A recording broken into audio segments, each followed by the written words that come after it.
These are this afternoon's top stories. Agriculture Open Day 2015 is underway. Ghana's health minister has been fired following overwhelming public outcry. The French government promises to treat child rape allegations against its soldiers seriously. Good afternoon. Welcome to the ZIZ Midday Newscast. Today is Thursday, 30th April 2015. I'm Ebony Brandon. On the national scene, the annual Agriculture Open Day got underway this morning on the Department of Agriculture's grounds at Legrete. Our cameras were there to capture the early start of the two-day event. On Wednesday, we caught up with Kevin Jeffers, Public Relations Officer for the Open Day Committee, who shared his expectations for the event. This year, we have many things in store. We have for you the food court, which will be expanded. We want to bring the Eat Local Day at the Agriculture Department. We also have the pack house, where we're going to have many equipments from the agro-processing unit on display. For instance, we have the hammer mill. We'll have packing, grading, sorting of the various vegetables and fruits there. Also, we have the mechanical bull. That'll be a part of the attraction for the kids and also for adults. You could ride the bull and get a little fun from Valley. And we have Nature's Kingdom will be there with the exotic birds. We have a big display from the livestock division also, with live animals will be on site. We'll have more on today's start to the Agriculture Open Day in tonight's newscast. In other news, as the transition from the St. Kitts Nevis Labour Party-led government to that of the Team Unity-led government of St. Kitts and Nevis continues, Prime Minister the Honourable Dr. Timothy Harris says the selection of new boards of directors for statutory bodies is almost complete. On Tuesday, Dr. Harris said the new boards represent his government's own interests in a number of public sector entities. He also spoke of the calibre of the directors who have been appointed. The directors chosen represent the diversity of our great nation. We will continue to be deliberate and patient as we seek to get individuals to work for government and serve on boards who want to truly serve their country selflessly. While the directors of all government boards have not yet been named, Dr. Harris listed those for which the selection process has ended.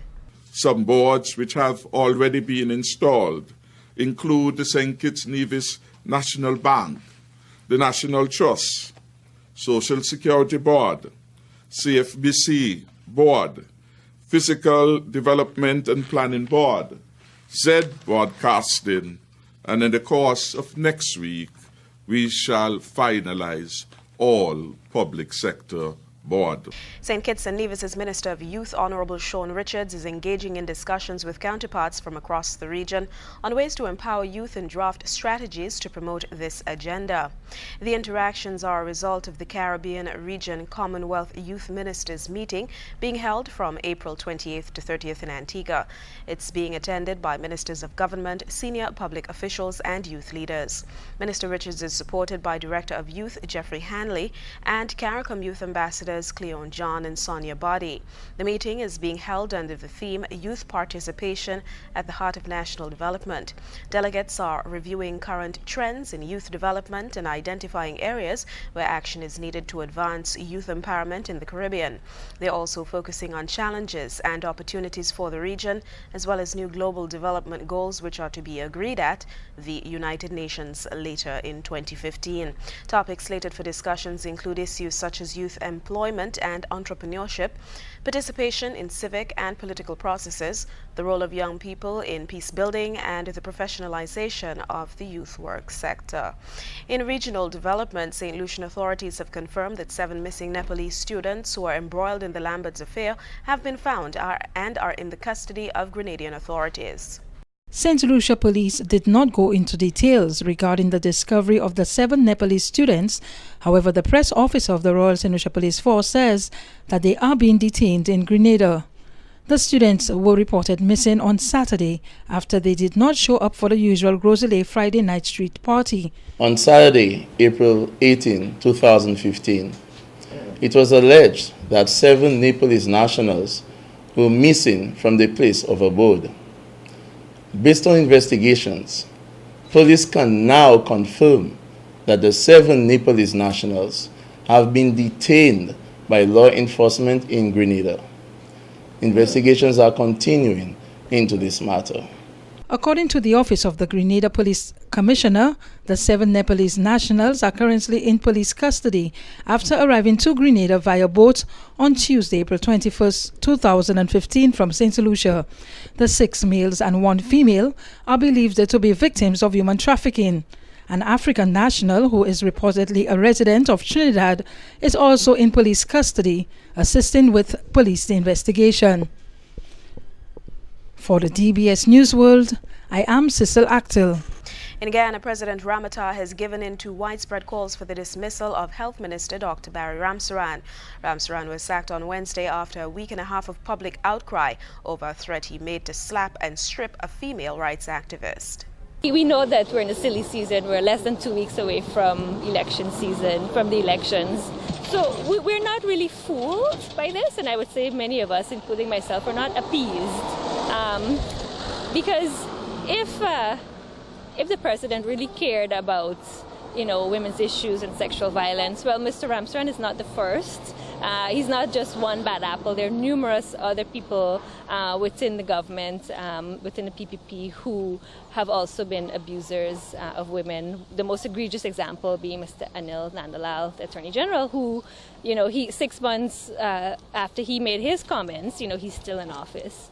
She led in Niger outside of the Ministry of Health hours after the news broke that embattled Health Minister Dr. Barry Ramsaran was relieved of his duties by President Donald Ramatar. The Attorney General Anil Nandlal in a telephone conversation was recorded threatening violence against the staff of a local daily newspaper, Kaisho News, while also attempting to solicit information about a young female reporter from whom his uncle wanted sexual favors.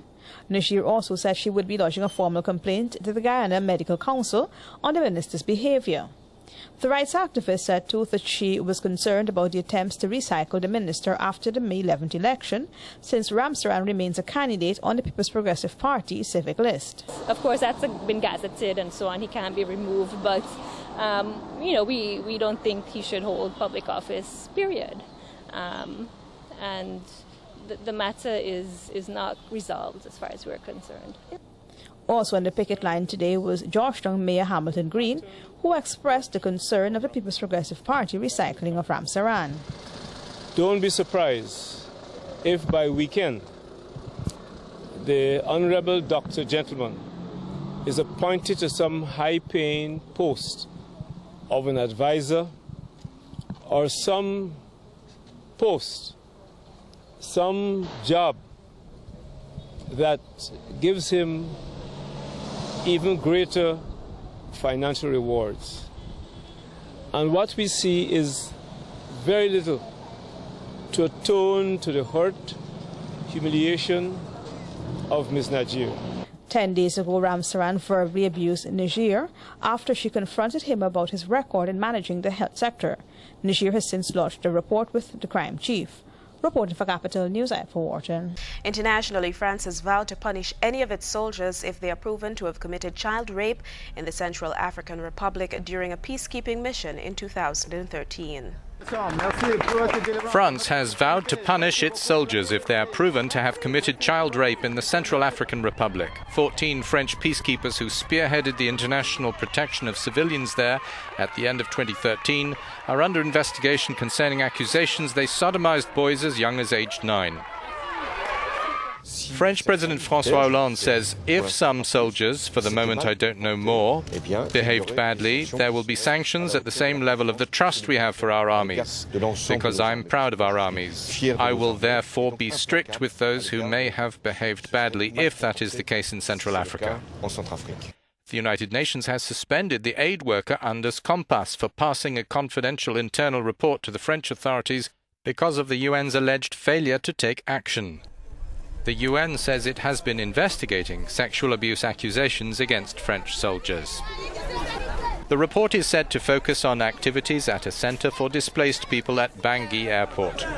The UN said that the leak of the internal documents was a serious breach of protocol. Vietnam is marking 40 years since the end of a war which killed at least 3 million of its citizens. Vietnam is marking 40 years since the end of a war which killed at least 3 million of its citizens. The country's political and military powers attended a colourful parade in Ho Chi Minh City. Formerly known as Saigon, the then capital of South Vietnam fell to the north in 1975, setting the wheels in motion for the nation's reunification under communist rule. The Vietnam War was fought over more than 2 decades following the signing of the Geneva Accords in 1954, which divided the country in two. Guerrillas in the US-backed South opposed the separation, helped by the Communist North.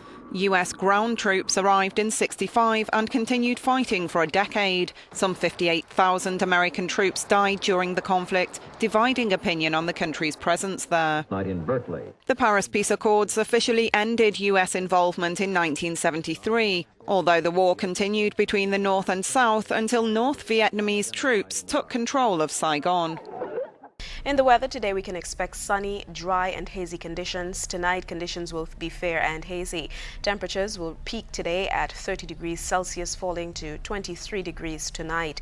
Winds are southeasterly to southerly at 7 to 16 miles per hour. Seas are slight to moderate with waves of 1.2 to 1.5 meters or 5 feet. Sunrise tomorrow is expected to be at 5:45 a.m. Sunset today, 6:31 p.m. And that look at the weather ends our ZIZ Midday newscast. Join us this evening for these stories and more in detail. Thank you for joining me. I'm Ebony Branton.